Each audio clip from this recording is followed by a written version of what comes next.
இப்பொழுது நாம் சாவித்திரியில book 1, the book of beginnings, canto 3, the yoga of the king, the yoga of the soul's release பார்த்து கொண்டிருக்கின்றோம். Last செஷன்ல நாம் பார்த்த வரிகள்ல அசுவபதியினுடைய அந்த இறைத்தன்மையை பற்றி பகவான் விளக்கினார். அவர் எப்படி ஒரு அவதார புருஷர், எத்தகைய இறை சக்திகளை தன்னுள் கொண்டுள்ளார் என்பது குறித்தெல்லாம் விளக்கினார். இறுதியாக நாம் பார்த்த 3 வரிகள் page 23, 42 to 44ல, this bodily appearance is not all. The form deceives, the person is a mask. Hid deep in man, celestial powers can dwell. இது ஒரு ஆழமான சில ஆன்மீக உண்மைகளை பொதுவாக பகவான் இங்கு விளக்குகின்றார். முக்கியமாக எப்படி நம்மை நாம் அனைவருமே இந்த உடலை தோற்றமாக கொண்ட அமைப்புகள். ஆனால் அது மாத்திரமே நாம் அல்ல. இந்த தோற்றம் ஒரு வெளிப்புற தோற்றம்தான், அது உண்மை அல்ல. வெளியில் நாம் கொண்டிருப்பது நம்முடைய உண்மையான நமக்குள்ளே இருக்கக்கூடிய அந்த உண்மையை நாம் வெளிப்படுத்துவதில்லை. நம்முடைய வெளிப்புற தோற்றம் நாம் அணிந்துள்ள ஒரு முகமூடி போல்தான். ஏனென்றால் ஒவ்வொரு மனிதனுக்குள்ளும் பார்த்தோம் அப்படின்னா அந்த தெய்வீக சக்திகள் ஒவ்வொரு மனிதனுடைய ஜீவனிலும் அந்த தெய்வீக சக்திகள் வசிக்கின்றன என்று கூறியுள்ளார். இந்த செஷன் நம்ம பார்க்க போகும் கருத்துக்கள் என்ன பார்த்தோம் அப்படின்னா, இந்த கருத்தை அடிப்படையாக கொண்ட கருத்துக்கள் தான். முக்கியமாக இதனுடைய நாம் பார்க்க போகும் வரிகளினுடைய பின்னால் உள்ள அந்த உண்மை என்னவென்றால், 3 விதமான உண்மைகளை கோருகின்றார் பகவான். இந்த அடிப்படையில் நம்ம சாவித்திரிய இந்த வழிகளை படித்தால்தான் நமக்கு நன்றாக உள்வாங்கிக் கொள்ள முடியும். முதலாவதாக பார்த்தோம் அப்படின்னா, நமக்குள்ளே இருக்கக்கூடிய அந்த சைத்திய புருஷன். சைத்திய புருஷன் என்பது வெவ்வேறு பிறவிகள் தோறும் நம்மோடைய பயணிக்கக்கூடிய ஒன்று. அதுதான் உண்மையிலேயே நாம். உடல் என்பது மாறக்கூடியது. நம்மளுடைய ட்ரூ செல்ஃப் என்னவென்றால் நம்முடைய சைத்திய புருஷன் தான். சைத்திய புருஷன் என்பது நம்முடைய ஜீவாத்மனினுடைய ஒரு பிரதிநிதியாக நம்முள் இறங்கி செயல்படுவது, வளர்ச்சி வருவது. இதை ஒருவர் இது குறித்த ஒரு ஞானம் ஒருவருக்கு கிட்டிய பின்பு அவர் எதை உணர்கின்றார்? நான் நித்தியமானவன் என்கின்றதை உணர்கின்றார். ஏனென்றால் அதுதான் நித்தியமான பொருள். உடல் என்பது அழியக்கூடியது. நமக்குள்ள இருக்கக்கூடிய நித்தியமான பொருள் எதுவென்றால் நமக்குள்ளே இருக்கக்கூடிய அந்த சைத்திய புருஷன். இந்த உண்மையை ஒருவர் ஆன்மீக சாதனையின் மூலம் உணர்கின்றார். இது முதலாவது. இந்த உண்மையை ஒருவர் உணர்ந்தவுடன் அவர் உணர்வு நிலையினுடைய ஒரு உச்சத்திற்கு உயர்கின்றார். காலத்திற்குட்பட்ட நிலையிலிருந்து காலத்திற்கு அப்பாற்பட்ட நிலையினுடைய விளிம்பிற்கு அவர் உயர்கின்றார். அப்பொழுது எதை உணர்கின்றார்? அவர் தான் நித்தியமானவன் என்கின்ற உண்மையை உணர்கின்றார். அவ்வாறு உணர்ந்தவுடன் அவர் அனைத்திற்கும் மேலாக உள்ள அந்த பரம்பொருள் அல்லது அந்த பராசக்தி, அதனுடன் அவர் தொடர்பு கொள்கின்றார். அதற்கு திறவாக இருக்கின்றார். இது இரண்டாவது கட்டம். மூன்றாவது, அந்த ஆதி சக்தியுடன் அவர் தொடர்பு கொண்டவுடன் என்ன நடைபெறுகின்றது என்றால், அந்த சக்தி அவருள் இரக்கம் கொள்கின்றது. இரக்கம் கொள்வது மாத்திரமல்லாமல் அவருடைய முழு இயல்பையும் மாற்றுகின்றது. எல்லைக்குட்பட்டு செயல்படும் அவருடைய இயல்பு அந்த சக்தியினுடைய எல்லையடந்த சக்தியால் அது மேன்மையுறுகின்றது. ஆனால் இறுதியாக அவருடைய முழு இயல்பும் திருவுருமாற்றம் அடைகின்றது. ஸோ இந்த 3 ப்ராசஸ், உள்ளிருக்கக்கூடிய சைத்திய புருஷனை கண்டறிதல், தான் நித்தியமானவன் என்பதை உணர்தல், அனைத்திற்கும் மேலாக உள்ள அந்த பரம்பொருள் அல்லது அந்த பராசக்தியுடன், ஆதி சக்தியுடன் தொடர்பு கொண்டு அதற்கு திறவாகத்தினை வைத்திருத்தல், அவ்வாறு இருப்பதன் மூலம் அந்த ஆதி சக்தி அவருள் இரக்கம் கொள்ளுதல், இரக்கம் கொள்வதின் காரணமாக அவருடைய முழு இயல்பும் திருவுருமாற்றம் அடைதல், அந்த சக்தியினுடைய அந்த ஆதிசக்தியினுடைய அனைத்து முழு இயல்பும் அவருக்குள் இரக்கம் கொள்ளுதல். இதுதான் நடைபெறுகின்றது. இதுதான் பூரண யோகத்தினுடைய ஒரு சாராம்சம். பூரண யோகத்தினுடைய சாராம்சம் என்னவென்றால் இதுதான் சாராம்சம். இதைத்தான் பகவான் இங்க விளக்குகின்றார். இது ஏன் இறுதியாக ஏன் இங்கு இந்த இந்த செயல்பாட்டை விளக்குகின்றார் என்றால்,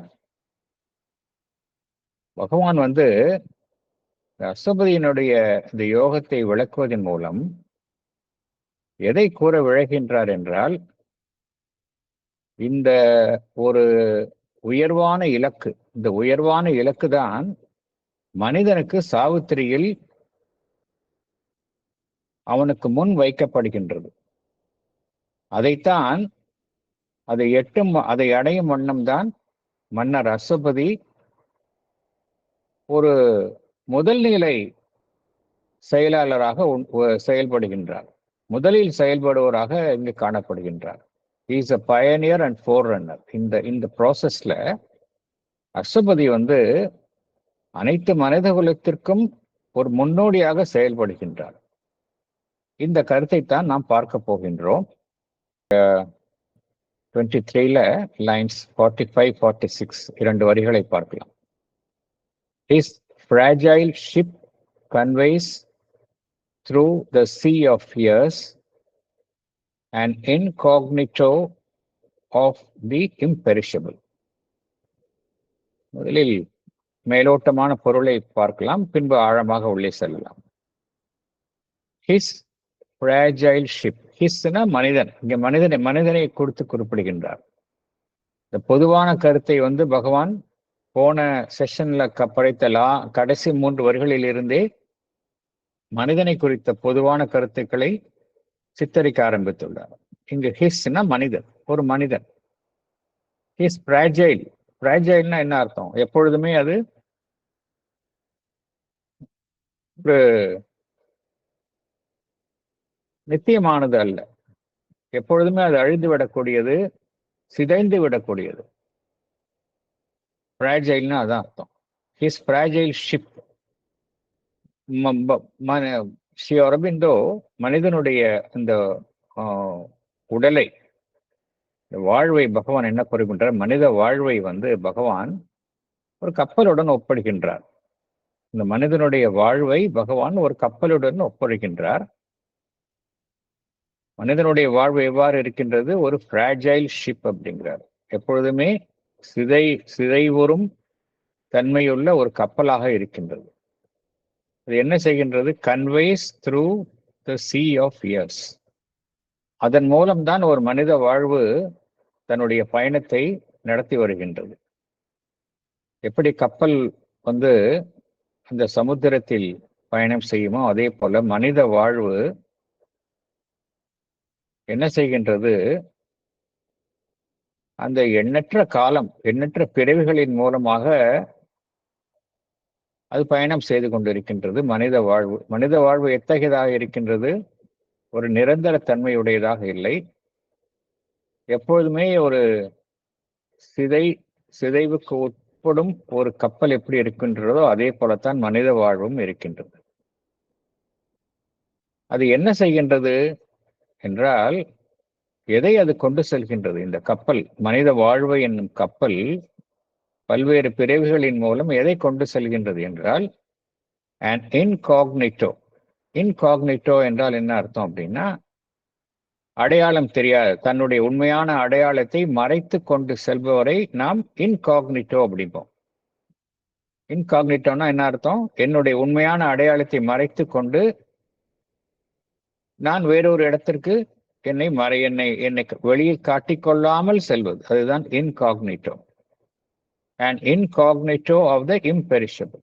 எது தன்னுடைய அடையாளத்தை காட்டிக்கொள்ளாமல் நம்முள் பயணம் செய்கின்றது என்றால், நம்முடைய அந்த அந்த சைத்திய புருஷன், நம்மளுடைய சோல், நம்முடைய ஆத்மன், அதைத்தான் பகவான் குறிப்பிடுகின்றார். அதுதான் இம்பெரிஷபிள், அது அழியாதது. ஆகையினால் பகவான் இங்க எப்படி குறிப்பிடுகின்றார்? நம்முடைய அனித்தியமான வாழ்வு என்ன செய்கின்றது? அனித்தியமான வாழ்வு என்னும் அந்த கப்பல் பல்வேறு பிரிவுகளின் மூலம் அழிவே இல்லாத ஒரு தன்னை மறைத்துக் கொண்டுள்ள ஒரு நித்தியமான பொருளை அது தன்னுள் கொண்டு செல்கின்றது என்கின்ற கருத்தை குறிப்பிடுகின்றார். இதில் பகவான் என்ன குறிப்பிடுகின்றார்? மனித வாழ்வை ஒரு கப்பலுடன் ஒப்பிடுகின்றார். மனித வாழ்வு கடந்து செல்லும் அந்த காலம், அந்த காலத்தை அவர் அந்த சமுத்திரத்துடன் ஒப்பிடுகின்றார். அந்த கப்பல் எந்த பயணியை கொண்டு செல்கின்றது, சுமந்து செல்கின்றது என்றால், தன் அடையாளத்தை மறைத்து கொண்டு இருக்கும் ஒரு பயணியை அது கொண்டு செல்கின்றது. அந்த பயணி எத்தகைய தன்மையை கொண்டதாக இருக்கின்றார்? அவர் நித்தியமானவர், அழிவே இல்லாதவர், இம்பெரிஷபிள். அதுதான் நமக்குள்ளே இருக்கக்கூடிய அந்த பரம்பொருள், தி டிவைன். அந்த பரம்பொருள் என்ன செய்கின்றது? நமக்குள்ளே இருக்கின்றது. அதனால தன்னுடைய ஐடென்டிட்டி, தன்னுடைய அடையாளத்தை அது மறைத்து கொண்டு நம்முடைய பயணிக்கின்றது.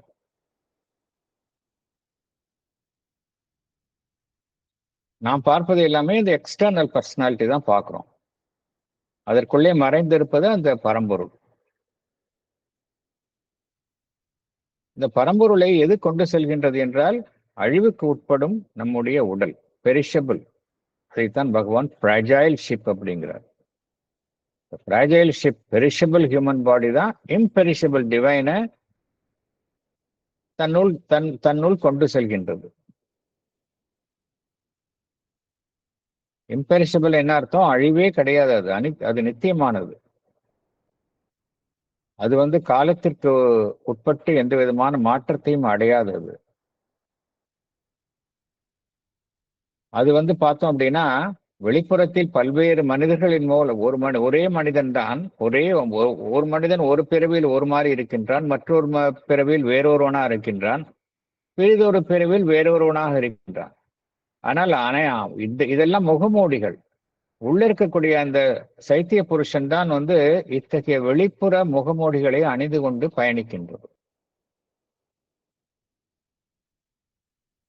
ஆகையினால் நம்ம ஒவ்வொருவருக்குள்ளுமே இந்த இறை சாநித்தியம் இருக்கின்றது. அது எப்பொழுதுமே அழிவது இல்லை. இந்த அழிவுக்கு உட்பட்ட உடலை மனிதனுடைய ஆன்மா என்ன செய்கின்றது? பயன்படுத்திக் கொள்கின்றது. அதனுடைய அனுபவத்தை அடையும் பல்வேறு பிறவிகளில் அது அடைய விரும்பும் அனுபவத்திற்காக மனித உடலை, அழிவுக்கு உட்பட்ட மனித உடலை அந்த ஆன்மன் பயன்படுத்திக் கொள்கின்றது. இதுதான் இந்த 2 வரிகளுக்கு ஆன உட்பொருள். அடுத்தது பேஜ் 23, lines 47 to 50, 4 வரிகள் பார்க்கலாம். A spirit that is a flame of God abides, a fiery portion of the wonderful artist of his own beauty and delight, immortal in our mortal poverty. நமக்குள்ளே இருக்கக்கூடிய அந்த மெய்ப்பொருள், அந்த ஆன்மன், அதுதான் ஸ்பிரிட் அப்படிங்கிறது. அந்த ஸ்பிரிட் எப்படி? அது இறைவனுடைய பொறியாக இருக்கின்றது, ஒரு பிழம்பாக நம்முள் இருக்கின்றது. அபைட்ஸ் அப்படின்னா என்ன அர்த்தம்? நமக்குள்ளேயே வசிக்கின்றது. A spirit that is a flame of God abides. அது எத்தகையதாக இருக்கின்றது? A fiery portion of the wonderful. அந்த பரம்பொருள் எவ்வாறு இருக்கின்றது? ஒண்டர்ஃபுல், மகோன்னதமாக இருக்கின்றது. அதனுடைய ஒரு ஃபயரி போர்ஷன். ஃபயரி போர்ஷன் என்ன அர்த்தம் அப்படின்னா, அதனுடைய ஒரு தீப்பிழம்பாக காணப்படக்கூடிய ஒரு அம்சம். A fiery portion of the wonderful. அது ஒரு ஜீவியத்துடன் இருக்கக்கூடியது, லிவிங் போர்ஷன். அதைத்தான் பகவான் அவ்வாறு குறிப்பிடுகின்றார். Artist of his own beauty and delight. தன்னுடைய அந்த உள்ள இருக்கக்கூடிய அந்த மெய்ப்பொருள் என்ன செய்கின்றது? தன் மூலம் வெளிப்படும் அந்த அழகு, ஆனந்தம், இவற்றிற்கு அதுவே ஒரு கைவினைஞராக செயல்படுகின்றது. Artist of his own beauty and delight. அதுவே காரணமாக இருக்கின்றது. அதனுடைய அழகிற்கும் அதனுடைய அந்த ஆனந்தத்திற்கும் அதுவே காரணமாக இருக்கின்றது. இம்மார்டல் இன் அவர் மார்டல் பாவர்ட்டி. இம்மார்டல்னா நித்தியமானது, நிலை பெயருடையது, அழிவே இல்லாதது. ஆனால் நாம் எவ்வாறு இருக்கின்றோம்? மனிதன் எவ்வாறு இருக்கின்றோம்? அழியக்கூடிய ஒரு தன்மையுடன் இருக்கின்றோம். அதுதான் மார்டல் பாவர்ட்டி. மார்டல் பாவர்ட்டி என்றால் நம்முடைய அழியக்கூடிய தன்மையை பகவான் இவ்வாறு விளக்குகின்றார். இதுதான் இதனுடைய இதனுடைய பொருள். இந்த ஒவ்வொரு மனிதனுக்குள்ளும் பார்த்தோம் அப்படின்னா, இந்த பரம்பொருளினுடைய அந்த ஜோதி கொழுந்து விட்டு எரிந்து கொண்டே இருக்கின்றது. அந்த பரம்பொருளினுடைய ஒரு நித்தியமான ஒரு பகுதி ஒவ்வொரு மனிதருக்குள்ளுமே இருக்கின்றது. அது மிகவும் அழகாக இருக்கின்றது, அபூர்வமாக இருக்கின்றது. அதனால்தான் பகவான் அதை வண்டர்ஃபுல் என்று பகவான் குறிப்பிடுகின்றார்.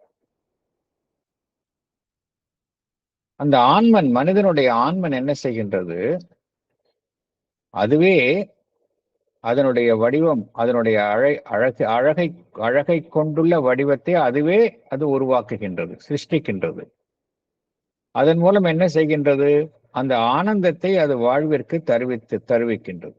அழகையும் ஆனந்தத்தையும் நமக்குள்ளே இருக்கக்கூடிய அந்த மெய்ப்பொருள் தான் தருவிக்கின்றது. மனிதனை எடுத்துக்கொண்டால் பார்த்தோம் அப்படின்னா, நம்முடைய ரிசோர்சஸ் ரொம்ப வறண்டது. அதாவது பணத்த அளவில் கிடையாது, மெட்டீரியல் லெவல்ல கிடையாது. மெட்டீரியல் லெவல்ல எப்படி கிடையாது. ஒரு ஆன்ம வளம் அப்படின்னா, நம்மளுடைய எக்ஸ்டர்னல் பர்சனாலிட்டி பார்த்தோம் அப்படின்னா, நம்ம ஒரு ஆன்ம வளம் மிக்கவர்கள் அப்படிங்கன்னு புறத்தில் சொல்ல முடியாது. நம்ம வெளியில பார்த்தோம் அப்படின்னா, நம்ம எப்படி இருக்கிறோம்? ஒரு மார்டல் பாவர்ட்டி. மார்டல் பாவர்ட்டி என்ன அர்த்தம்? எல்லா விதமான ஒரு லிமிட்டேஷன்ஸோட இருக்கக்கூடியவன் தான் மனிதன். மைண்ட் அப்படின்னா it has its own limitations. வாழ்வினுடைய சக்தி it has its own limitations. உடல் it has its own limitations. So we are லிமிட்டேஷன்ஸே எல்லாமே எல்லைகளுக்குள்ளே இருக்கக்கூடிய ஒரு அமைப்பு தான் மனிதன். அதைத்தான் மார்டல் பாவர்ட்டி அப்படிங்கிறார். அத்தகைய ஒரு அமைப்புக்குள்ள என்ன இருக்கு? அந்த சாஸ்வதமான பரம்பொருள் வசிக்கின்றது அப்படிங்கிறார். இம்மார்டல். நமக்குள்ளே இருக்கக்கூடிய அந்த ஆத்மன் அப்படிங்கிறது பார்த்தோம் அப்படின்னா, அதுதான் நித்தியமானது, அழிவே இல்லாதது. அதைத்தான் பகவான் fiery portion of the divine அப்படிங்கிறார். எப்பொழுதுமே பகவான் அந்த உள்ள இருக்கக்கூடிய ஆன்மனை அந்த ஒரு எரியும் ஜோதியுடன் தான் எப்பொழுதுமே ஒப்பிடுவார். செல்ஃப் அப்படின்னு பகவான் குறிப்பிடுகின்றார். செல்ஃபை பத்தி தான் பகவான் இங்க பேசுகின்றார். செல்ஃப் என்றால் நமக்குள்ளே இருக்கக்கூடிய, நமக்கு நம்மை வழிநடத்தக்கூடிய ஆன்மன். செல்ஃப் என்று பகவான் குறிப்பிடுவது நம்மை வழி நடத்தக்கூடிய ஆன்மன். அதைத்தான் பகவான் குறிப்பிடுகின்றார். செல்ஃப் அப்படிங்கிறது 2 விதமான அம்சங்களை கொண்டது. வேதாந்திக் தாட் படி பார்த்தோம் அப்படின்னா, ஒன்று அவர்கள் எவ்வாறு வகைப்படுத்துகிறார்கள், ஒன்று நிலையான அந்த ஆத்மன் என்று ஸ்டாட்டிக் செல்ஃப். அது எவ்விதமான ஒரு சலனமும் இல்லாதது, தனித்து இருப்பது, சைலண்ட் அண்ட் அலோ. இது ஒன்று, இது ஒரு அம்சம். அது மாற்றமே அடையாதது, இம்மியூட்டபிள். அவ்வாறு தான் வகைப்படுத்துகின்றார்கள். இது ஒரு அம்சம். அதற்கு இன்னொரு அம்சமும் இருக்கின்றது. அதுதான் டைனமிக் செல்ஃப். டைனமிக் செல்ஃப் தான் தன்னை வெளிப்படுத்திக் கொள்கின்றது. பரம்பொருளினுடைய வெளிப்படும் அம்சம்தான் அந்த டைனமிக் செல்ஃப் என்பது. அதுதான் மனிதர்களை படைக்கின்றது, உருவங்களை படைக்கின்றது, உலகங்களை படைக்கின்றது. இந்த செல்ஃப், இந்த டைனமிக் செல்ஃப் தான் பகவான் இங்க குறிப்பிடுகின்றார். இந்த சாவித்திரி வரிகளில் அவர் குறிப்பிடுவது இந்த டைனமிக் செல்ஃப். எது தன்னை வாழ்வில் உட்படுத்திக் கொள்கின்றதோ அதைத்தான் பகவான் இங்க குறிப்பிடுகின்றார். சோ நமக்குள்ளே பார்த்தோம் அப்படின்னா, எப்பொழுதுமே ஒரு லிவிங் ஸ்பிரிட், இந்த ஆன்மன் இருக்கின்றது. ஆன்மன் ஒரு ஃப்ளேம் ஆஃப் காட், அது போல இருக்கின்றது. அது இறை சாநித்தியத்தை தன்னுள்ளே கொண்டதாக இருக்கின்றது. அதுதான் அனைத்தையுமே உருவாக்கும் ஒரு ஆர்டிசன், அதுவாக செயல்படுகின்றது. என்னதான் நாம் புறத்தில் நம்மளுடைய ஜீவன் ஒரு எல்லைக்குட்பட்டு மார்டல் பாவர்ட்டி அத்தகைய தன்மையில் இருந்தாலும், அந்த அழியா தன்மை கொண்ட பரம்பொருள் நம்முடைய இருக்கின்றது. அது நித்தியமானதாக நம்முடைய இருக்கின்றது. அது ஒவ்வொருவரின் உள்ளும் இருக்கின்றது. இந்த கருத்தை தான் பகவான் இங்கு குறிப்பிடுகின்றார். முக்கியமா என்ன பகவான் குறிப்பிடுகின்றார், ஒரு மனிதனுடைய புற அம்சம் எல்லா மனிதனும், எந்த மனிதனை எடுத்துக்கொண்டாலும் அவன் ஒவ்வொரு மனிதன்கிட்டையும் பார்த்தோம் அப்படின்னா ஒவ்வொரு லிமிடேஷன்ஸ் இருக்கும், குறைபாடுகள் இருக்கும், இம்பர்ஃபெக்ஷன்ஸ் இருக்கும். எந்த மனிதனும் ஒரு முழுமையா அவனுடைய இயல்புல, புற இயல்புல குறையுடையவனாகத்தான் காணப்படுகின்றான். ஸோ த மார்டல் பாவர்ட்டி அப்படிங்கிறது எல்லா மனிதருக்கும் உண்டான அம்சம். இருந்தாலும் எல்லா மனிதருக்கிட்டையும் என்ன இருக்கு அப்படின்னா, அந்த அழியாத்தன்மை கொண்ட நித்தியமான பொருள் ஆன்மன் இருக்கின்றது. அதைத்தான் பகவான் இங்கு குறிப்பிடுகின்றார். இதுல மனிதர்களுக்குள்ள விதிவிலக்கே கிடையாது. இதுல அனைவருக்குள்ளுமே அவர்களுடைய புற இயல்பில் எத்தகைய குறைகளை கொண்டிருப்பினும் அவர்களுக்குள்ளே அந்த அழியாத்தன்மை கொண்ட அந்த பரம்பொருள் வசிக்கின்றது என்பதைத்தான் பகவான் இங்கு குறிப்பிடுகின்றார். அடுத்த 4 வரிகளை பார்ப்போம். பேஜ் 23, வரிகள் 51 54, 51 to 54, 4 வரிகளை பார்க்கலாம். This sculptor of the forms of the infinite, this screened, unrecognized inhabitant, initiate of his own veiled mysteries, hides in a small dumb seed his cosmic thought. நாம் நினைவில் கூற வேண்டும், நாம் பார்க்கக்கூடிய வரிகள் எல்லாமே ஒரு தனி மனிதனை பற்றி தான் பகவான் குறிப்பிடுகின்றார். தனி மனிதன், வெளியில் இருக்கக்கூடிய அழியக்கூடிய அவனுடைய உடல்,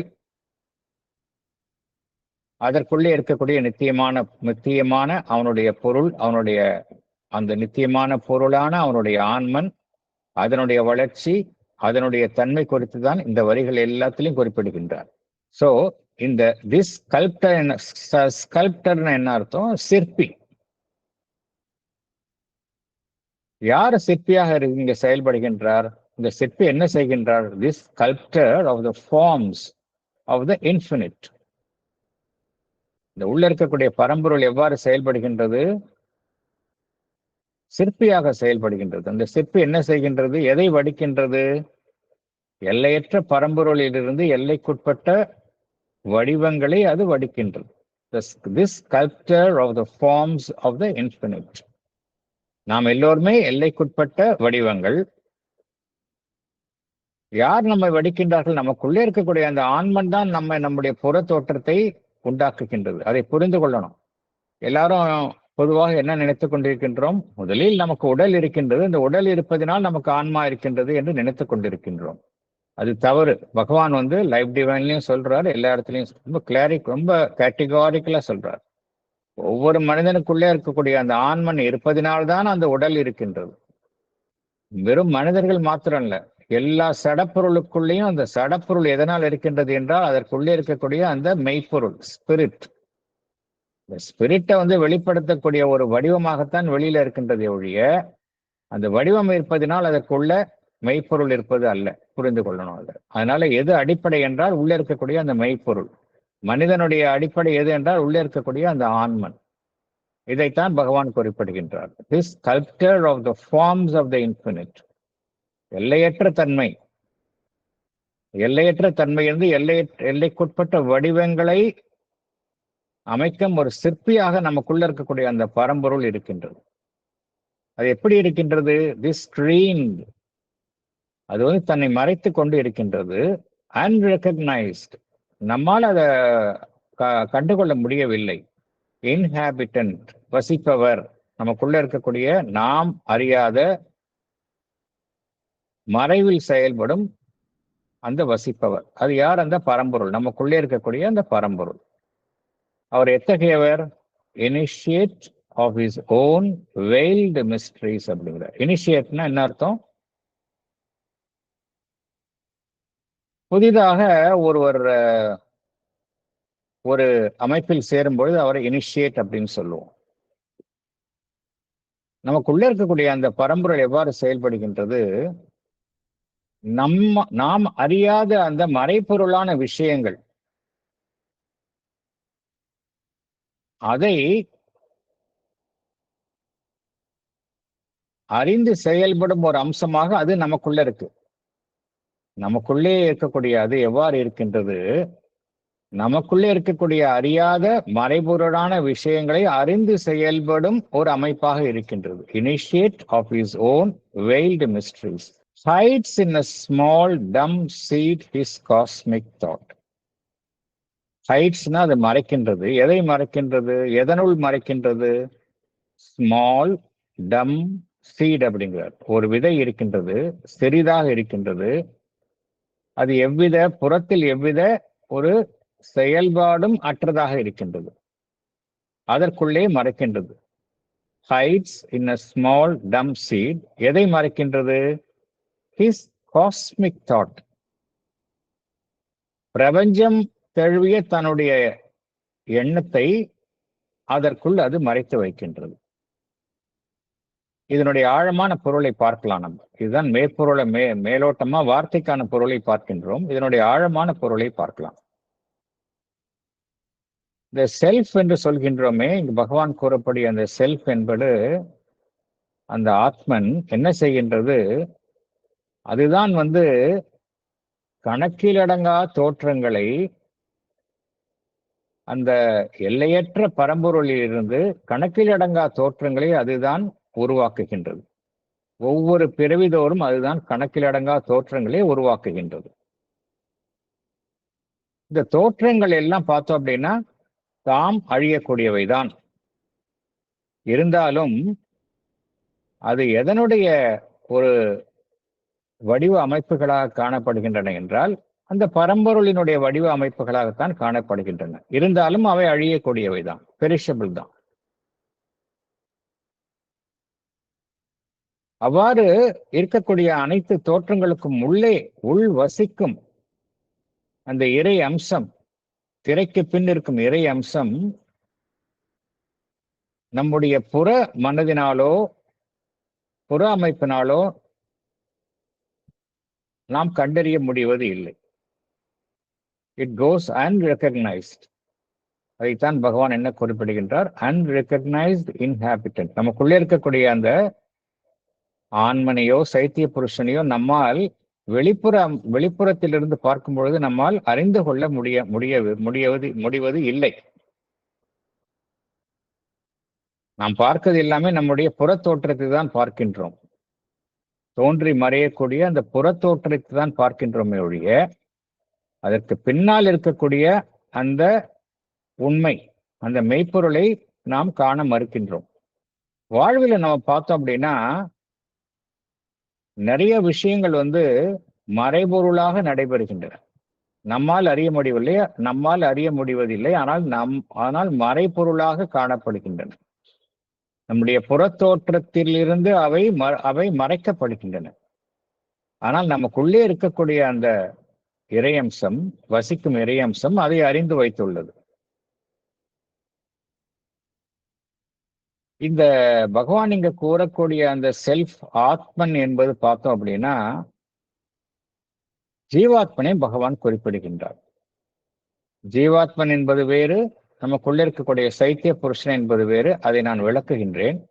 இங்க குறிப்பிடுவது அந்த பகவான் ஜீவாத்மனை குறித்து தான் குறிப்பிடுகின்றார்.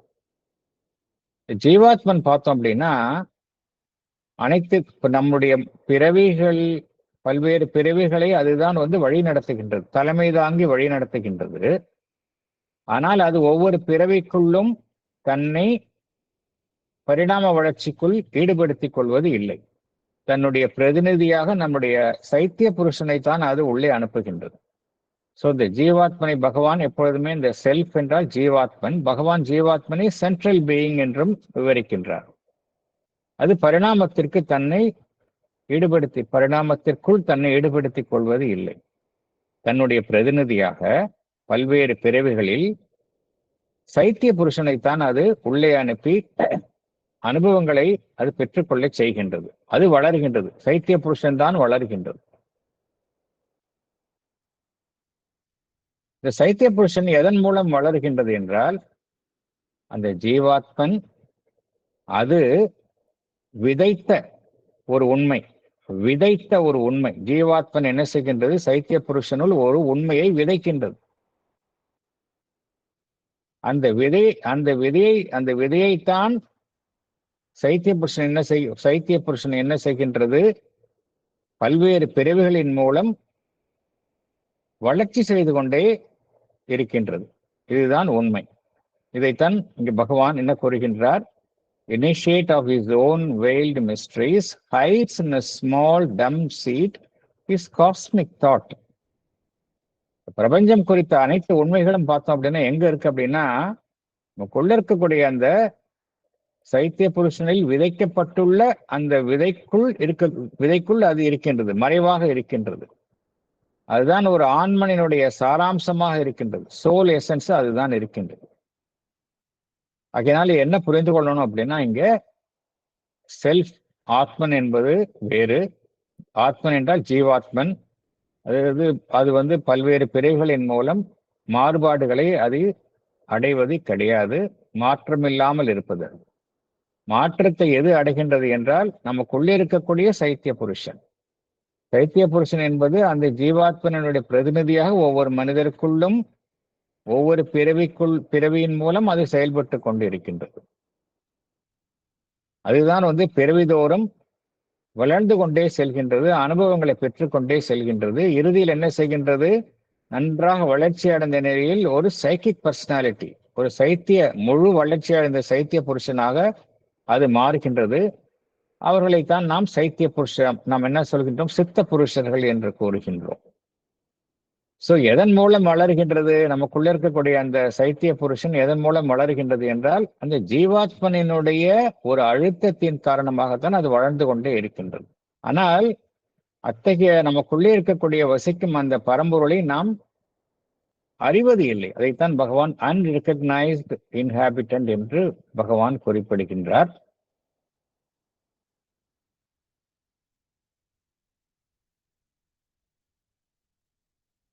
என்ன இறுதியாக புரிந்து கொள்ள வேண்டும் என்றால், நமக்குள்ளே இருக்கக்கூடிய ஆன்மன் என்பது நம்மளுடைய உடலில் இருக்கக்கூடிய அந்த உறுப்புகளான மூளை, இவை இருப்பதினால்தான் நமக்குள்ளே இந்த ஆன்மன் இருக்கின்றது என்று தவறாக புரிந்து கொள்ளக்கூடாது. உள்ளே இருக்கக்கூடிய ஆன்மன் தான் என்ன செய்கின்றது? தன்னிலிருந்து உருவாகும் சக்திகளின் மூலமும் பிரபஞ்ச சக்திகளின் மூலமும் நம் உடலை உருவாக்கி அதனுள் தன்னை வாசம் அதற்குள் அது வசிக்கின்றது. எது மூல காரணமாக இருக்கின்றது என்றால் ஆன்மன். ஆன்மன் தான் நம் உடலுக்கு மூல காரணமாக இருக்கின்றது என்பதை அறிந்து கொள்ள வேண்டும். அடுத்து பேஜ் 23, லைன்ஸ் 55 to 60, 6 வரிகளை பார்க்கலாம். In the mute strength of the occult idea, determining predestined shape and act, passenger from life to life, from scale to scale, changing his imaged self from form to form, he regards the icon growing by his gaze, and in the worm foresees the coming God. Again, பகவான் இந்த வரிகளில் எல்லாத்தையும் நமக்குள்ளே இருக்கக்கூடிய சைத்திய புருஷனை தான் பகவான் குறிப்பிடுகின்றார். அந்த ஆன்மன், அதனுடைய பிரதிநிதியாக ஒவ்வொரு மனிதருக்குள்ளும் செயல்படும் அந்த சைத்திய புருஷன், இது குறித்து தான் பகவான் குறிப்பிடுகின்றார். இந்த பேக்ரவுண்ட்ல தான் நம்ம இந்த உண்மையை நாம் மறந்துவிடக்கூடாது. ஒவ்வொரு வரியும் படிக்கும் பொழுதும் அப்படி அதை மனதில் வைத்துக் கொண்டுதான் படிக்கணும். In the mute strength of the occult idea என்று பகவான் குறிப்பிடுகின்றார். மியூட் ஸ்ட்ரெங்க் அப்படின்னா என்ன அர்த்தம்? மியூட்னு என்ன அர்த்தம்னா வெளியில் தன்னை காட்டிக்கொள்ளாத அந்த வலிமை. இந்த mute strength of the occult idea ஏற்கனவே பார்த்தோம். அந்த ஆத்மன், ஜீவாத்மன் என்ன செய்கின்றது? ஒரு விதை போன்ற அமைப்பிற்குள் ஒரு வடிவம், அதை தாங்கியுள்ள வடிவம் எவ்வாறு இந்த பிரபஞ்சத்தில் செயல்பட வேண்டும் என்கின்ற இந்த செயல் திட்டத்தை அந்த விதைக்குள் மறைமுகமாக ஒளித்து வைத்துள்ளது அப்படிங்கிறத பார்த்தோம். அதைத்தான் பகவான் குறிப்பிடுகின்றார். இந்த mute strength of the occult idea. Occult idea ஒவ்வொரு மனிதனும் சரி எவ்வாறு அவனுடைய பிறவியில செயல்படணும் என்பதை எங்க இருக்கு அப்படின்னா அந்த கோடு எங்க இருக்குன்னா நம்மளுடைய ஆத்மனுக்குள்ள இருக்கு. அதை டீகோட் பண்ணிட்டோம் அப்படின்னா எல்லாமே தெரியும், எப்படி இருக்க போறோம்னு எல்லாமே தெரியும். அந்த கோடு எங்க இருக்கு அப்படின்னா ஒவ்வொரு மனிதனுக்குள்ள இருக்கக்கூடிய அந்த சைத்திய புருஷன், அதுக்குள்ளே இருக்கக்கூடிய அதில் விதைக்கப்பட்டுள்ள அந்த உண்மை ஐடியா எப்படிப்பட்ட ஐடியாவா இருக்கு? அக்கல்ட்டா இருக்கு, நம்மால பார்க்க முடியாது. இந்த mute strength of the occult idea, அதனுடைய வலிமையில், அத்தகைய ஒரு எண்ணத்தினுடைய வலிமை, இந்த முதல் வரிக்கு அதான் அர்த்தம். Determining predestined shape and act. இந்த வலிமையின் மூலம் என்ன நடக்கின்றது?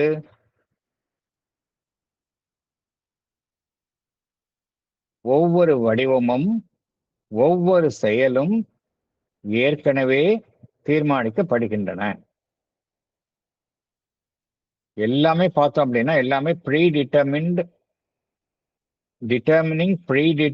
ப்ரீடெஸ்டின்ட் ஷேப் அண்ட் ஆக்ட். அதுதான் அந்த அக்கல்ட் ஐடியா, அதுதான் தீர்மானிக்கின்றது எத்தகைய வடிவத்தை அது இருக்கக்கூடிய அந்த வடிவம் பெற வேண்டும், எத்தகைய செயலை அது புரிய வேண்டும் என்பதை அதுதான் தீர்மானிக்கின்றது.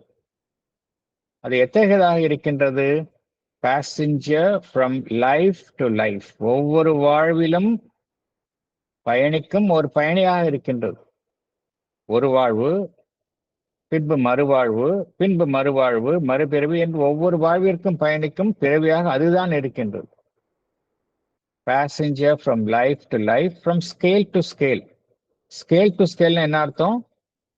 ஒரே மாதிரியாக இருப்பதில்லை. நம்மளோட சைத்திய புருஷன் பார்த்தோம் அப்படின்னா ஒவ்வொரு பிறவிலும் ஒரே மாதிரி இருப்பதில்லை, அது வளர்ந்து கொண்டே செல்கின்றது. அனுபவத்தை சைத்திய அனுபவங்களை பெற்றுக்கொண்டு வளர்ந்து கொண்டே செல்கின்றது. From scale to scale. Changing his imaged self from form to form. ஒரே வடிவத்தில் அது இருக்கா? கிடையாது. ஒவ்வொரு பிறவியிலும் அது வெவ்வேறு வடிவங்களை மாற்றிக்கொண்டே இருக்கின்றது. Changing his image self from form to form. He regards the icon growing by his gaze. ஹீனா பகவான் என்ன கூறுகின்றார்? ஆத்மனை குறிப்பிடுகின்றார். இந்த ஆத்மன் என்ன செய்கின்றது? அதனுடைய பிரதிநிதியாக இருக்கக்கூடிய அந்த சைத்திய புருஷனை வளர்ச்சியை அதுதான் அதனுடைய வளர்ச்சியை தன்னுடைய நேரடியான பார்வையின் மூலம் கண்காணிக்கின்றது. எது கண்காணிக்கின்றது? நம்மளுடைய உள்ளே இருக்கக்கூடிய சைத்திய புருஷனினுடைய வளர்ச்சியை எது கண்காணிக்கின்றது என்றால், இந்த பிறவியில் தன்னை ஈடுபடுத்திக் கொள்ளாது, ஆனால் மேலிருந்து வழிநடத்தும் அந்த ஜீவாத்மன். அதைத்தான் பகவான் குறிப்பிடுகின்றார். ஹீனா இங்க ஜீவாத்மனை குறிப்பிடுகின்றார். He regards the icon growing by his gaze, and in the worm foresees the coming God. இந்த ஒண்ணு புரிஞ்சுக்கணும். இங்க பகவானுடைய கருத்து, பகவான் கண்டறிந்த ஆன்மீக உண்மை அப்படின்னு எது என்ன அப்படின்னா, மற்ற பாரம்பரிய ஆன்மீக போதனைகள்ல கூறப்படாத ஒரு உண்மையை பகவான், அவருடைய ஆன்மீக உண்மை என்ன அப்படின்னா, இங்கு எது நடைபெறுகின்றது என்றால் பரிணாமம் நடைபெறுகின்றது. பரிணாமத்தில் என்ன நடைபெறுகின்றது என்றால், உணர்வு நிலையினுடைய ஒரு பரிணாமம், இவல்யூஷன் ஆஃப் கான்சியஸ்னஸ், அதுதான் நடைபெறுகின்றது. இவல்யூஷன் ஆஃப் கான்சியஸ்னஸ் அப்படின்னு எப்படி அந்த செயல்முறை எங்கிருந்து ஆரம்பிக்கின்றது? சடப்பொருளில் இருந்து ஆரம்பிக்கிறது. அந்த செயல்பாடு சடப்பொருளில் இருந்து வாழ்வினங்கள், வாழ்வினம் என்றால் அந்த ஒரு செல் இனம் புரோட்டோசோவா, அதிலிருந்து பூச்சிகள், அதிலிருந்து சிறு தாவரம், அப்புறம் அதிலிருந்து வரக்கூடிய உயர்நிலை கீழ் வாழ்வு அம்சங்கள், தாவர இனங்கள், அப்புறம் பூச்சி இனங்கள், அப்புறம் கொஞ்சம் விலங்கினங்கள், அப்புறம் மனிதன், அப்படின்னு படிப்படியாக அந்த வளர்ச்சி இருந்து கொண்டே போகின்றது. இதுல என்ன அறிந்து கொள்ள வேண்டும் என்றால், இந்த மேலிருந்து அனைத்தையுமே கண்காணிக்கும் அந்த ஜீவாத்மனுக்கு எது தெரியும் அப்படின்னா, எது இறுதியாக எந்த இறுதி இலக்கை நோக்கி இங்கு இருக்கக்கூடிய ஒவ்வொரு ஜீவனுள்ளும் இருக்கக்கூடிய ஒரு அமைப்பு எந்த இறுதி இலக்கை நோக்கி பயணிக்கின்றது என்பது அதற்கு தெரியும். அதுக்கு முன்னே அதுக்கு அந்த தொலைநோக்கு பார்வையும் உண்டு. ஒரு புழு இருக்கின்றது. அந்த புழு இறுதியில் இறைவனாக போகின்றது என்பதை எது அறிந்து வைத்துள்ளது? அந்த ஆத்மன் அறிந்து வைத்துள்ளது. அந்த செல்ஃப் அதுதான் அறிந்து வைத்துள்ளது. And in the worm foresees the coming God. So இதுதான் இதனுடைய பொருள். என்ன அர்த்தம் அப்படின்னா, இந்த ஐடியா என்று பகவான் குறிப்பிடுவது பார்த்தோம் அப்படின்னா, நம்ம ஐடியா அப்படின்னா நம்ம மனம் சார்ந்த எண்ணம் அப்படின்னு நினைப்போம்.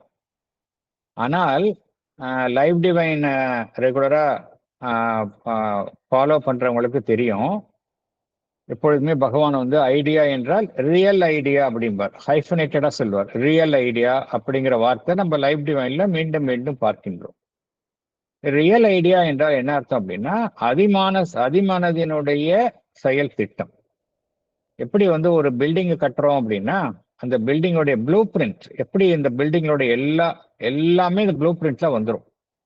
அதே போல சிருஷ்டி உருவாகணும் அப்படின்னா, இந்த உலகத்துல சிருஷ்டி உருவாகணும் அப்படின்னா ஒரு செயல் திட்டம் வேணும். செயல் திட்டத்தை தான் பகவான் ரியல் ஐடியா அப்படிங்கிறது. இந்த ரியல் ஐடியா, இந்த ப்ளூ பிரிண்ட் எங்க இருக்கு அப்படின்னா, இந்த சூப்பர் மைண்ட்ல தான் இருக்கு. சூப்பர் மைண்ட்ல தான் இந்த ரியல் ஐடியா அப்படிங்கிறது இருக்கு. அதுதான் உண்மை, ட்ரூத் கான்சியஸ்னஸ் சொல்றார். உண்மை எண்ணம் என்கின்ற வடிவத்தில் இருக்கக்கூடிய உண்மை. உண்மை எண்ணம் என்கின்ற வடிவத்தில் இருக்கக்கூடிய உண்மைத்தான் பகவான் ரியல் ஐடியா அப்படிங்கிறார். இந்த ரியல் ஐடியா என்பது எப்படின்னா, அதுல என்ன இருக்கோ அது அப்படியே வெளிப்பட்டுரும். அதுல எந்த விதமான மாற்றமும் இருக்காது. அவ்வளவு வலிமையுடையது. அது வெளிப்புறத்திலிருந்து பார்த்தால் நம்மால் அறிந்து கொள்ள முடியாது. உள்ளுக்குள்ளே அவ்வளவு வலிமையை தன்னுள் கொண்டுள்ளது. அதனால்தான் பகவான் இந்த mute strength of the occult idea என்றால் அந்த real idea of the supermind. அது ஒவ்வொரு இந்த பிரபஞ்சத்தில் இருக்கக்கூடிய ஒவ்வொன்றினுள்ளும் இருக்கு அப்படிங்கிறார். அதுதான் தீர்மானிக்கின்றது. ஒவ்வொன்றும் எவ்வாறு பரிணாமத்தில் இறுதி நிலையை எட்ட வேண்டும் என்பதை அதுதான் தீர்மானிக்கின்றது என்று பகவான் குறிப்பிடுகின்றார். எந்த வடிவத்தை அது அடைய வேண்டும், எந்த செயல்களை அது புரிய வேண்டும், எந்த ஒரு ஏற்கனவே தீர்மானிக்கப்பட்ட ஒரு இலக்கை நோக்கி அது செல்ல வேண்டும், அதனுடைய வளர்ச்சி என்பதை அதுதான் தீர்மானிக்கின்றது. இந்த ஆத்மன் தான் என்ன செய்கின்றது, இந்த மறைபொருளான எண்ணத்தை தன்னுடைய பிரதிநிதியாக ஒவ்வொன்றினுள்ளும் செயல்படும் அந்த சைத்திய புருஷனுள் அதுதான் அது என்ன செய்கின்றது, விதைக்கின்றது. பின்பு எது விதை அதற்குள் மறைந்துள்ளதோ அதுதான் செயல்பாடாக வெளியில் காணப்படுகின்றது.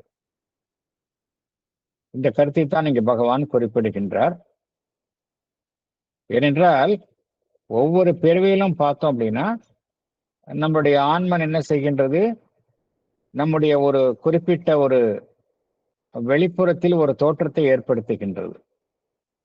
ஒரு மனிதன் ஒரு ஆசிரியராக இருக்கலாம், போர் வீரனாக இருக்கலாம், இல்ல ஒரு மியூசிஷியனாக இருக்கலாம்.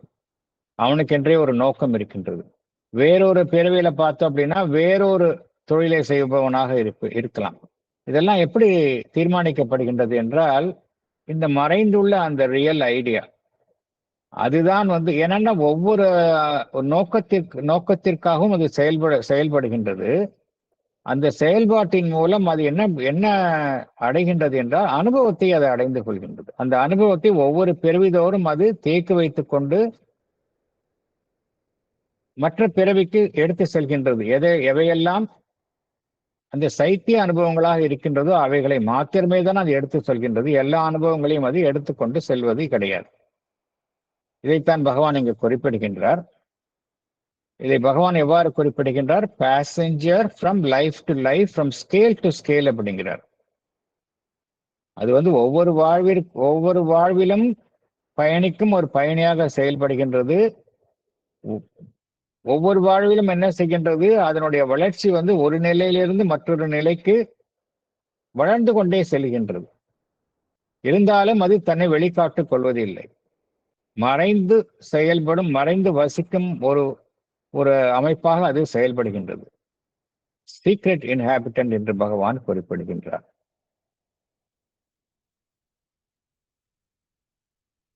இந்த கேஸ் என்று பகவான் குறிப்பிடுகின்றார். இங்க பார்த்தோம் அப்படின்னா he regards the icon growing by his gaze அப்படிங்கிறார். கேஸ் என்ன அர்த்தம், பார்ப்பது. யார் பார்க்கின்றார்கள், he அப்படிங்கிறார். சோ ரெண்டு விஷயம் பார்க்கிறோம். he அவர்தான் பார்க்கிறாரு.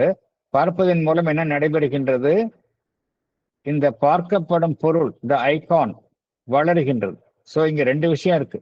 ஒன்று பார்க்கின்றது, இரண்டாவது பார்க்கப்படும் பொருள் வளர்கின்றது. எது பார்க்கின்றது, எது வளர்கின்றது அப்படிங்கிறத பார்க்கலாம். நம்ம எது பார்க்கின்றது என்றால் இந்த ஜீவாத்மன், இந்த செல்ஃப் அதுதான் பார்க்கின்றது. புருஷா அதுதான் பார்க்கின்றது. எது வளருகின்றது, உள்ளிருக்கக்கூடிய அந்த சைத்திய புருஷன், இந்த வளரும் ஆன்மன், அதுதான் it cross in stature. So என்ன நடைபெறுகின்றது, உள்ள இருக்கக்கூடிய அந்த பரம்பொருள் என்ன செய்கின்றது, தன்னுடைய பயணத்தை தொடர்ந்து நடத்தி கொண்டே இருக்கின்றது. அதன் மூலம் அதற்குள்ளே இருக்கக்கூடிய அந்த சைத்திய புருஷன் வளர்ந்து கொண்டே இருக்கின்றது. எந்த உண்மையை அது நிச்சயமாக அறிந்து வைத்துள்ளது என்றால், ஈவன் எந்த விதமான ஒரு முக்கியத்துவம் இல்லாத வெளிப்புற வடிவத்தை கொண்ட ஒரு புழு, அது கூட ஒரு நாளைக்கு ஒரு நாள் பரம்பொருளாக மாறும் என்கின்ற உண்மையை அது அறிந்து வைத்துள்ளது. அப்படின்னா பகவான் என்ன கூறுகின்றார், நம்ம எதுவுமே இந்த உலகத்துல நம்ம உதாசீனமாக நம்ம நினைக்க முடியாது. அனைத்தினுள்ளும் அந்த பரம்பொருள் இருக்கின்றது. அனைத்துமே அந்த பரிணாமத்தில் அந்த பரம்பொருள் என்கின்ற இலக்கை நோக்கித்தான் பயணித்துக் கொண்டிருக்கின்றன என்கின்ற உண்மையை நாம் அறிந்து கொள்ள வேண்டும். ஏன்னா எல்லாமே ப்ரீ டெஸ்டின்டா இருக்கு. ப்ரீ டெஸ்டின்ட் என்றால் என்ன அர்த்தம் அப்படின்னா, எல்லாமே டிசைடட் இன் அட்வான்ஸ். நம்முடைய வாழ்வு, நம்முடைய செயல்பாடுகள் எல்லாம் எதனால் தீர்மானிக்கப்படுகின்றன என்றால், நமக்குள்ளே இருக்கக்கூடிய ஆன்மனால் தீர்மானிக்கப்படுகின்றன. இங்க விதின்னு நினைக்கக்கூடாது. அது விதின்னு சொன்னா அது சூப்பர்ஃபிஷியல், அது கிடையாது. இங்க it is a soul's choice. இதுதான் பகவான் மீண்டும் மீண்டும் குறிப்பிடுகின்றார். ஒருவருடைய ஆன்மன் தான் அனைத்தையுமே தீர்மானிக்கின்றது. ஆன்மன் நினைத்தால் எதையும் மாற்றலாம். The soul can accept his fate or reject it என்று நம்ம சாவித்திரியில அறிந்துள்ளோம். மேலும் இந்த வடிவம் அனைத்துமே வடிக்கின்றது எது என்றால், நமக்குள்ளே இருக்கக்கூடிய அந்த பரம்பொருள் தான். அதைத்தான் பகவான் ஸ்கல்ப்டர் என்று பகவான் குறிப்பிடுகின்றார்.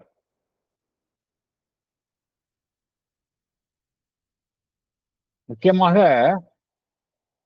ஒரு மனிதனுடைய அந்த பயணத்தினுடைய அந்த ஸ்கிரிப்ட், ஒட்டுமொத்த அந்த அந்த அந்த அந்த வரைபடத்தையும் எது வைத்து தன்னுக்குள்ளே வைத்துள்ளது என்றால் அந்த ஆன்மன் தான் வைத்துள்ளது. அதுதான் ஒவ்வொரு வாழ்விற்கும் அவனுடனேயே பயணிக்கின்றது. அதுதான் அந்த தனக்குள்ளே மறைபொருளான உண்மையை எப்பொழுதுமே அது மறைத்து வைத்துக் கொண்டு பயணித்துக் கொண்டே இருக்கின்றது. இறுதியில் எந்த இலக்கை நோக்கி அனைத்துமே செல்கின்றன என்றால், அந்த பரம்பொருளை நோக்கித்தான் அனைத்துமே செல்கின்றன. இந்த பொருளைத்தான் பகவான் இங்கு குறிப்பிடுகின்றார். அடுத்தது பேஜ் 23, வரிகள் 61 to 62, 2 வரிகளை பார்க்கலாம். At last, the traveler in the paths of time arrives on the frontiers of eternity. At last, இறுதியாக the traveler யாரை குறிப்பிடுகின்றார்? எந்த மனிதன் அவனுக்குள்ள இருக்கக்கூடிய அந்த ஆத்மனால் வழிநடத்தப்படுகின்றானோ அது அவனைத்தான் குறிப்பிடுகின்றார். எந்த மனிதன் அவனுக்குள்ள இருக்கக்கூடிய அந்த ஆத்மனால் வழிநடத்தப்படுகின்றானோ அவனைத்தான் பகவான் டிராவலர் என்று குறிப்பிடுகின்றார். இந்த பார்ட்ஸ் ஆஃப் டைம், காலத்திற்குட்பட்ட வழியில் தான் அவன் நடக்கின்றான். arrives on the frontiers of eternity. இறுதியாக எதை அடைகின்றான்? காலத்திற்குட்பட்ட அவன் காலத்திற்கு அப்பாற்பட்ட எல்லையினுடைய விளிம்பை அடைகின்றான். காலத்திற்கு உட்பட்ட ஒரு மனிதன் காலத்திற்கு அப்பாற்பட்ட அதனுடைய எல்லையை அவன் தொடுகின்றான். arrives on the frontiers of eternity. இட்டர்னிட்டினா சாஸ்வதமான நிலை. சாஸ்வதமான நிலை என்ன அர்த்தம்? அந்த பரம்பொருள் இருக்கக்கூடிய நிலை. சோ த டிராவலர் என்றால் என்ன அர்த்தம்? எந்த மனிதன் அவனுடைய ஆன்மனினால், உள்ளிருக்கும் ஆன்மனினால் வழிநடத்தப்படுகின்றானோ, இதில் அந்த மனிதன் என்ன செய்கின்றான்?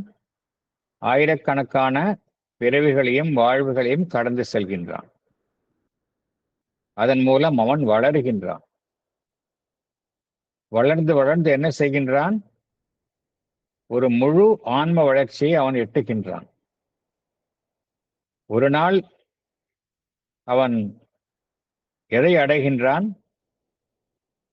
காலத்திற்குட்பட்ட அவனுடைய வாழ்வினுடைய இறுதியான எல்லையை அடைகின்றான். அவனுடைய வாழ்வு எப்படி இருக்கு? எல்லாமே காலத்திற்குட்பட்ட வாழ்வு, டெம்பரல் எக்ஸிஸ்டன்ஸ் தான். எல்லாமே டைம்க்குட்பட்ட வாழ்வு தான் நம்ம இருக்கிறோம்.